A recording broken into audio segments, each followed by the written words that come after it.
18세기는 영국이 산업혁명으로 물질적 풍요를 누리게 되었습니다. 근데 오히려 윤리적으로, 도덕적으로, 영적으로 타락의 길을 걸어가고 있었습니다. 그 무렵 시골에서 살 길을 찾아 런던에서 올라온 한 소년이 있었습니다. 그는 가까스로 전당포에 취직을 해서 아침마다 가게 문을 열고 골목을 청소할 때 지난번 그 거리를 지나간 죄악의 흔적들을 바라보면서 마음이 많이 아팠습니다. 그래서 그 소년은 하나님을 향하여 울면서 이렇게 기도했습니다. 하나님, 과연 이 거리에도 희망이 있습니까? 하나님은 그런 소년에게 여호와여, 아침에 주께서 나의 소리를 들으시리니 아침에 내가 주께 기도하고 바라리이다 하는 시편 5편 3절의 말씀으로 응답해 주셨습니다. 그래서 그 소년은 아침마다 빗자루를 들고 거리를 쓸기 전에 하나님 앞에 이렇게 기도했다고 합니다. 하나님, 내가 쓰는 것은 런던 거리이지만 이 민족의 영적인 쓰레기를 치우는 사람이 되기를 원합니다. 나는 이 도시를 깨끗하게 하는 청소부가 아니라 이 백성의 영혼을 청소하는 사람이 되고 싶습니다. 하나님, 나를 사용하여 주시옵소서. 그는 자라면서 영적으로 성장하기 시작했습니다. 그의 리더십으로 영국이 영적으로 살아나가기 시작했습니다. 그가 바로 당대 영적인 거성, 산업혁명 시대의 영국을 살려냈던 인물, 구세군 창설자 윌리엄 부스 대장입니다. 여러분, 기도는 우리의 소원을 이루는 최고의 방법입니다. 오늘 본문의 용어를 빌리자면 우리가 알지 못하는 크고 비밀한 일들을 이루는 비결이 바로 기도입니다. 말도 안 되는 이야기지만 이런 이야기가 있습니다. 어느 상가집에 조문하느라고 밤을 새우고 나온 사람이 아침에 다른 사람들에게 어젯밤 누가 죽었죠? 하고 물었다고 합시다. 누가 죽은지 모르고 밤을 새운 조문객, 사람들 중에 열심히 기도하면서 왜 기도하는지를 모르는 사람이 있다는 것입니다. 그래서 우리가 기도할 때 가장 먼저 물어야 할 질문은 왜 기도하는가 하는 것입니다. 우리는 기도하는 것은 우리의 연약함 때문에 하나님께 기도하는 것입니다. 하나님의 말씀 로마서 8장 26절입니다. 이와 같이 성령도 우리의 연약함을 도우시나니 우리는 마땅히 기도할 바를 알지 못하나 오직 성령이 말할 수 없는 탄식으로 우리를 위하여 친히 간구하시느니라. 우리가 얼마나 연약한지 우리가 마땅히 기도할 바조차도 모를 정도로 연약합니다. 그래서 우리 속에 계신 성령님이 말할 수 없는 탄식으로 우리를 위하여 친히 간구하실 정도입니다.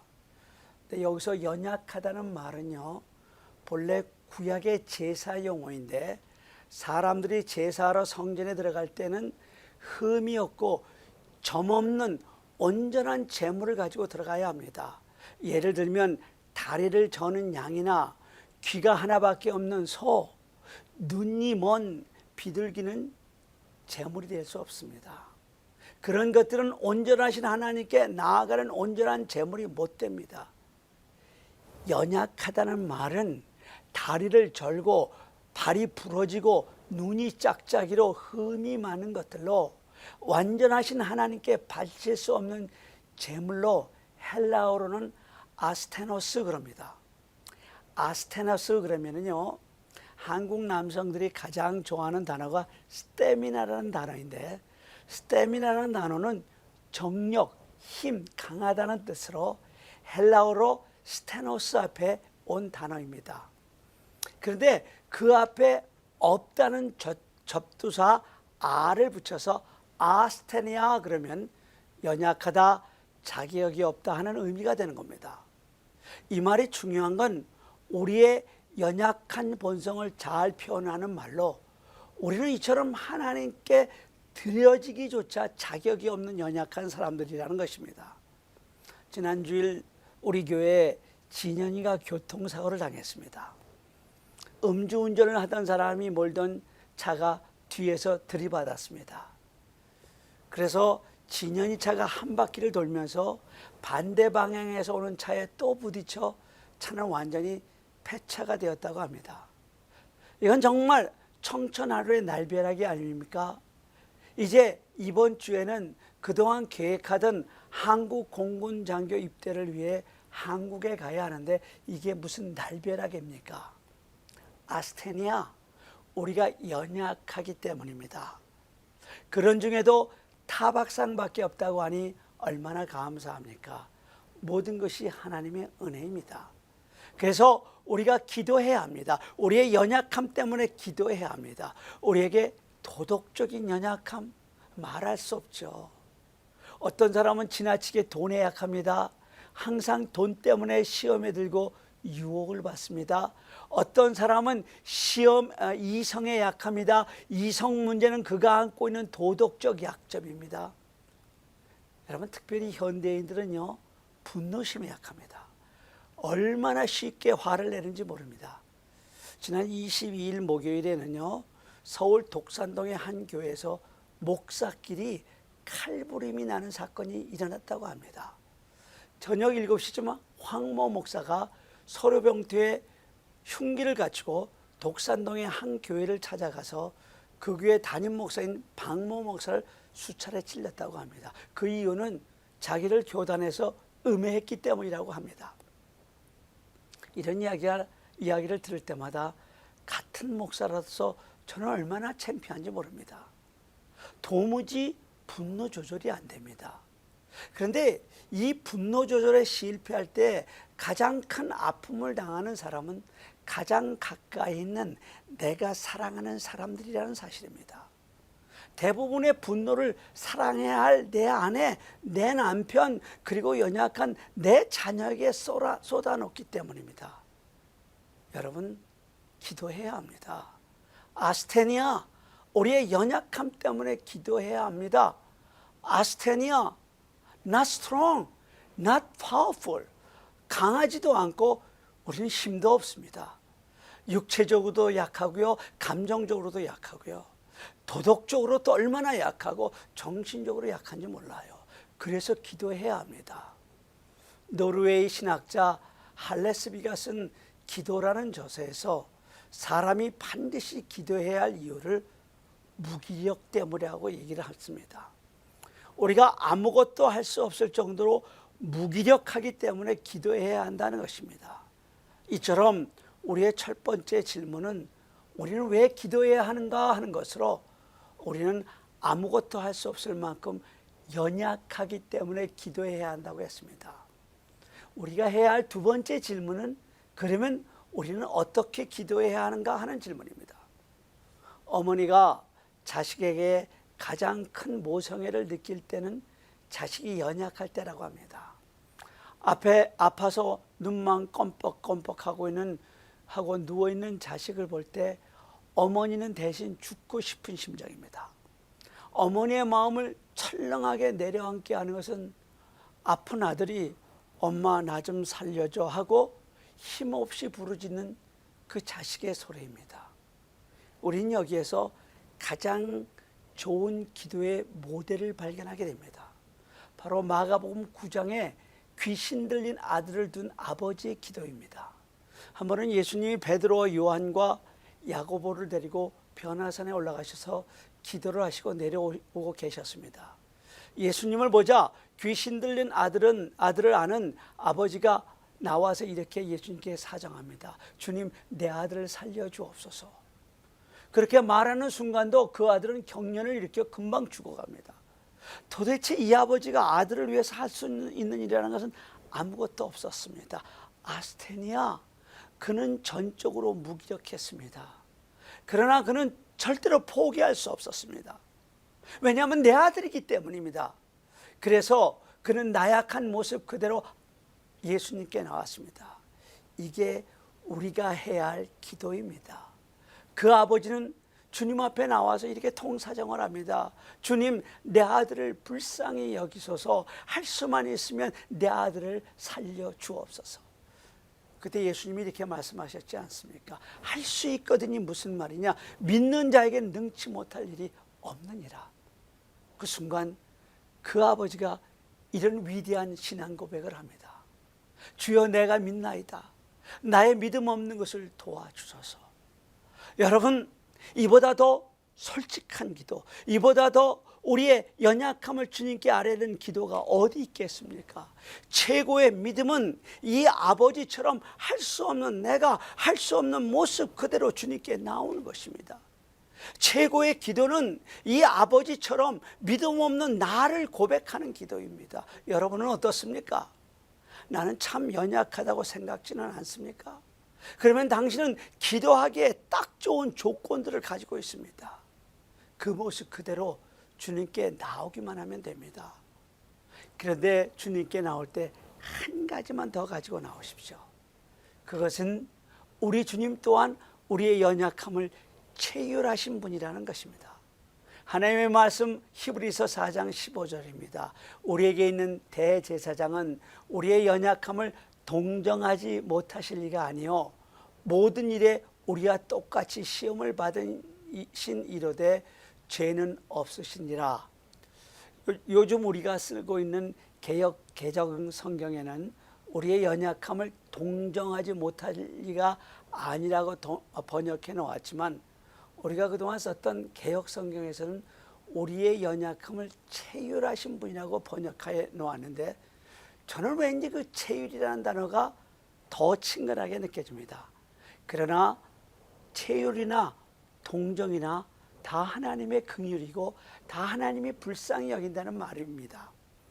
우리 주님도 이 세상에 사실 때 우리와 똑같이 연약함을 체휼하셨습니다.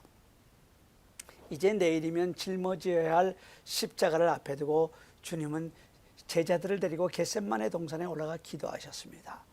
그때 예수님의 연약하신 모습을 마태복음 26장 37절과 38절에서 이렇게 기록하고 있습니다. 예수께서 고민하고 슬퍼하사 내 마음이 심히 고민하여 죽게 되었으니 너희는 여기 머물러 나와 함께 깨어 있으라. 여러분, 얼마나 우리와 똑같은 모습입니까? 우리 주님도 우리와 똑같이 연약하셨습니다. 그래서 우리 주님이 연약한 우리를 너무나도 잘 아신다는 것입니다. 그래서 우리는 우리의 연약함을 가지고 주님 앞에 나아가 기도할 수 있는 것입니다. 또한 이런 연약하신 우리 주님이 십자가에서 승리하셨다는 것이 얼마나 큰 위로가 되는지 모릅니다. 하나님의 말씀 골로새서 2장 15절은 이렇게 선언하십니다. 십자가로 승리하셨느니라. 여러분, 십자가는 승리입니다. 연약한 인간으로 십자가에 죽으시고 부활로 승리하신 우리 예수님, 이것이 우리가 주님 앞에 나와 기도하는 이유입니다. 우리가 왜 기도합니까? 우리가 연약하기 때문입니다. 우리가 왜 기도합니까? 우리 주님도 우리의 연약함을 체휼하신 분이기에, 우리와 똑같은 심정으로 우리를 불쌍히 여기시는 분이기 때문에 우리가 기도합니다. 우리가 왜 기도합니까? 우리가 비록 세상에서는 환난을 당하나 우리 주님은 십자가로 세상을 이기신 분이기 때문입니다. 그래서 우리의 인생이 마치 어두운 터널을 지나가는 것 같을 때, 모든 희망이 끊어지는 것처럼 보이고 아무 희망을 선포해 주지 못할 때, 세상 사람들이 다 죽게 생겼다고 한탄할 때, 우리는 아니다, 여기에 살 길이 있다고 십자가를 가리키며 희망을 선포할 수 있는 것입니다. 우리에게는 이런 소망이 있기에 원망 대신 기도할 수 있는 것입니다. 우리에게 이런 믿음이 있기에 절망의 탄식 대신 부르짖어 기도할 수 있는 것입니다. 부르짖어 하는 기도, 그것은 차라리 결단입니다. 인간적인 모든 방법을 다 포기하고 하나님을 붙잡는 결단을 하는 것입니다. 모든 것이 하나님의 장중에 있습니다. 역사의 주관자이신 하나님 한 분뿐입니다 하며 모든 주권을 그분에게 돌려드리는 것입니다. 그래서 하나님의 마음에 합한 사람 다윗이 그의 시편 86편 7절에서 나의 환난 날에 내가 주께 부르짖으라 주께서 내게 응답하시리라고 고백한 것입니다.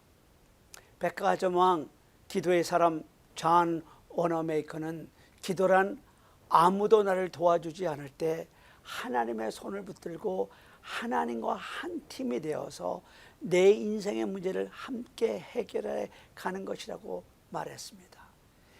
인생의 문제를 가지고 주님 앞에 나와 내 두 손을 뻗을 때 주님이 내 손을 붙들어 주시고 주님과 한 팀이 되어서 아무리 큰 문제도 아무리 얽히고 설킨 문제도 해결하는 능력이 바로 기도라는 것입니다.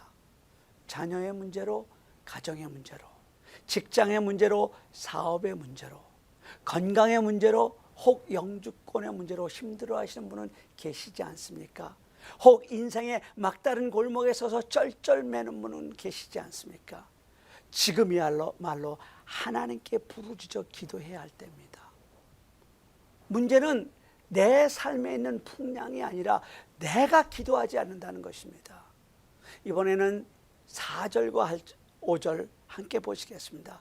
이스라엘 하나님 여호와께서 말씀하시느니라 우리가 이 성읍의 가옥과 유다 왕궁을 헐어서 갈대아인의 참호와 칼을 대항하여 싸우려 하였으나 내가 나의 노여움과 분함으로 그들을 죽이고 그들의 시체로 이 성을 채우게 하였나니 이는 그들의 모든 악행으로 말미암아 나의 얼굴을 가려 이 성을 돌아보지 아니하였음이니라. 하나님의 진노와 분노입니다. 그래 오늘 본문을 가만히 읽어보세요.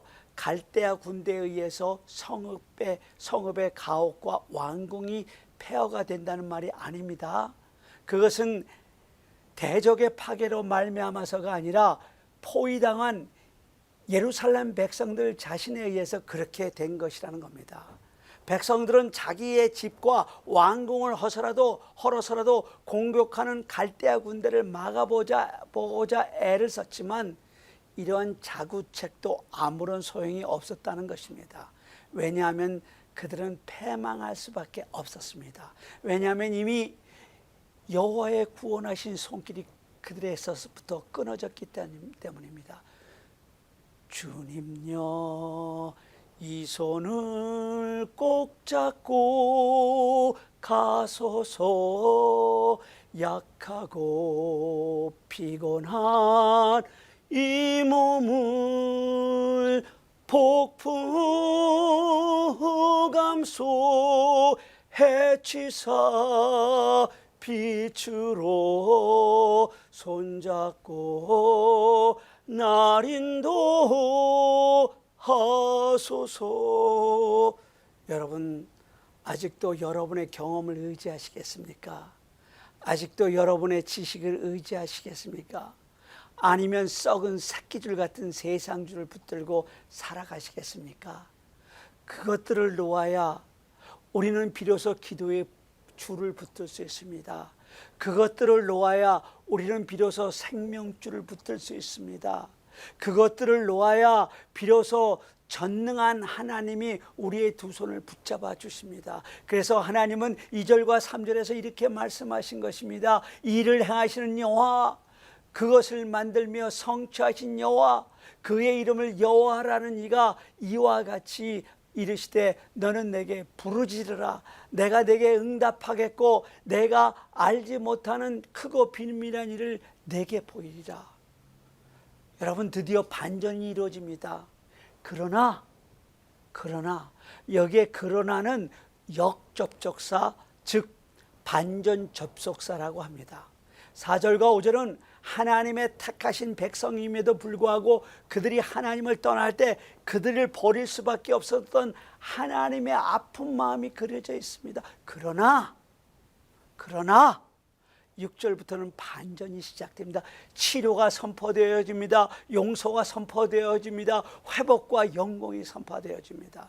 이스라엘 백성들을 향하던 하나님의 저주와 심판과 멸망의 예언이 부르짖는 기도를 통해서 위대한 반전으로 바뀌는 것입니다. 6절입니다. 그러나 내가 이 성읍을 치료하며 고쳐 낫게 하고 평안과 진실이 풍성함을 그들에게 나타낼 것이며, 예루살렘 성은 하나님의 심판을 받아 파괴되고 멸망했습니다. 그러나 하나님께서 그들의 부르짖어 기도하기만 하면 성을 회복하고 다시 찾게 되고 새로워질 것을 말씀하십니다. 이런 6절에 하나님은 치유하시는 하나님의 모습입니다. 또 7절에 이렇게 말씀하십니다. 내가 유다의 포로와 이스라엘 포로를 돌아오게 하여 그들을 처음과 같이 세울 것이며, 그들이 포로로 되어 붙잡혀 갔다 할지라도, 다 잃어버리고 다 빼앗겼다 할지라도 하나님은 그들을 다시 세우시고 축복해 주시다고 말씀하셨습니다. 7절에 하나님은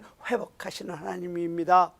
오늘 실패와 절망의 걸음으로 주님 앞에 나오신 분은 계시지 않습니까? 혹시 인간관계가 깨지지는 않았습니까? 사랑에 실패한 분은 계시지 않습니까? 혹 가정의 커다란 어려움 때문에 힘들어하는 분은 계시지 않습니까? 지울 수 없는 마음의 고통 때문에, 몸의 질고 때문에 고통받고 계시는 분은 계시지 않습니까? 혹 영적으로 연약한 분은 계시지 않습니까? 우리 주님은 주님 앞에 나오기만 하면 회복시켜 주시겠다고 약속하고 계십니다. 이번에는 8절입니다. 내가 그들을 내게 범한 그 모든 죄악에서 정하게 하며 그들이 내게 범하여 향한 모든 죄악을 사할 것이라. 우리가 8절에서 만나는 이 하나님은 용서하시는 하나님입니다. 여러분, 지옥에는 용서가 없어요. 내 가슴에 용서가 없으면 그것은 지옥입니다.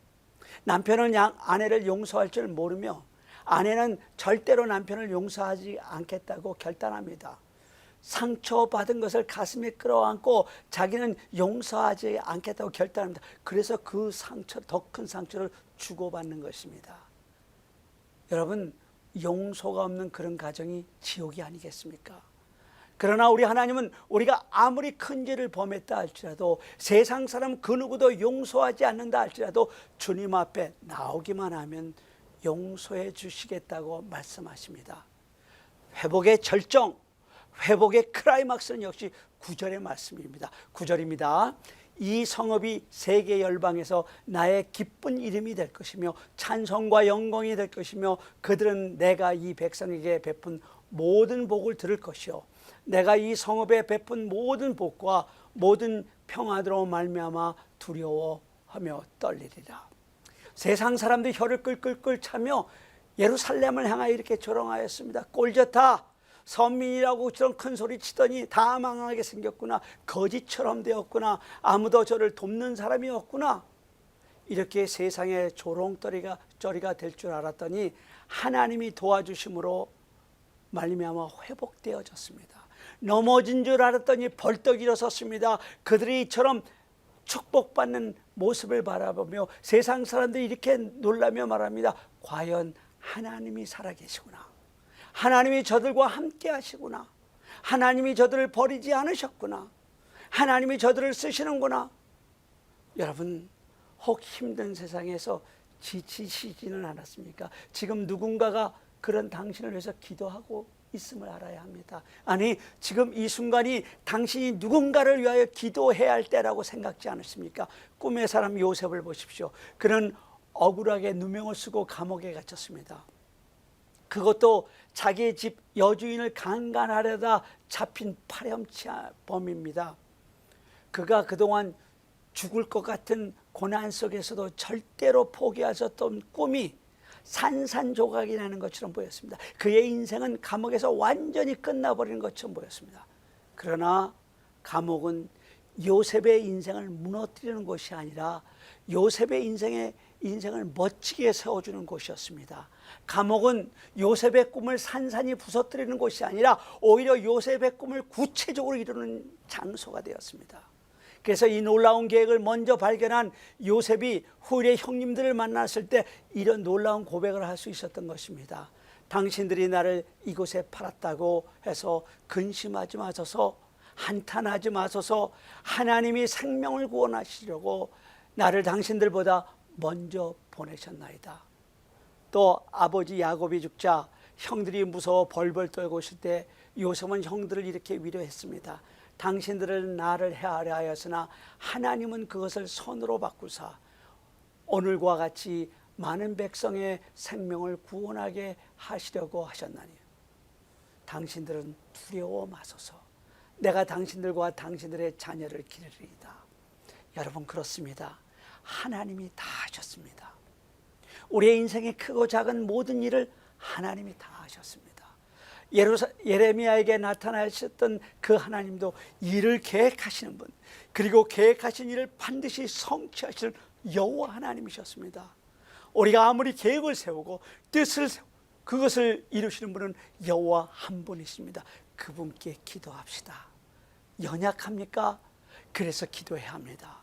우리 주님은 우리의 연약함을 채우려 하신 분이기에 당신의 연약함을 절대로 꾸짖지 않으십니다. 당신이 생각하기에도 당신에게 믿음이 없습니까? 그러면 믿음 없는 것까지도 아뢰며 믿음을 간구하십시오. 그리하면 후이되어 누르고 흔들며 넘치도록 안겨주실 것입니다. 여러분, 기도는 우리 인생의 반전을 이루는 비결입니다.